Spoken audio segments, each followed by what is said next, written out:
আসসালামু আলাইকুম। সবাই কেমন আছেন? আশা করছি সবাই অনেক ভালো আছেন। আমরাও আছি আলহামদুলিল্লাহ ভালো। তো অনেক দিন পরে আজকে ছোট্ট একটা ভিডিও শেয়ার করছি। এটা বেশ কিছুদিন আগের ভিডিও।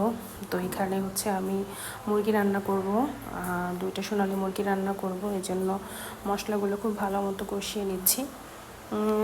আমার ভাই হচ্ছে যে গ্রামের বাড়িতে গিয়েছিল, আমিও ছিলাম গ্রামের বাড়িতে। তো ও আবার ঢাকাতে ব্যাক করবে, যার কারণে তার আগের দিন আমি মুরগি রান্না করছিলাম, যাতে করে ওকে দিতে পারি আর কি বক্সে করে।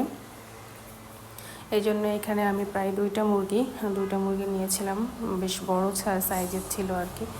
তো মশলাগুলো খুব ভালো মতো কষিয়ে তারপরে হচ্ছে আমি এখানে রেগুলার কাটিং করে মুরগি দুইটা রান্না করে নিচ্ছি আর কি।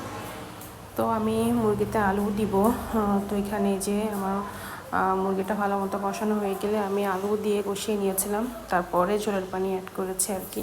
তো এই যে এখানে হচ্ছে যে এখন মুরগিটা বক্সে করে রেখে দিব ফ্রিজে, যাতে ও সকালে নিয়ে যেতে পারে। তো যাই হোক, সবাই অনেক ভালো থাকবেন। আজ এতটুকুই। আল্লাহ হাফেজ।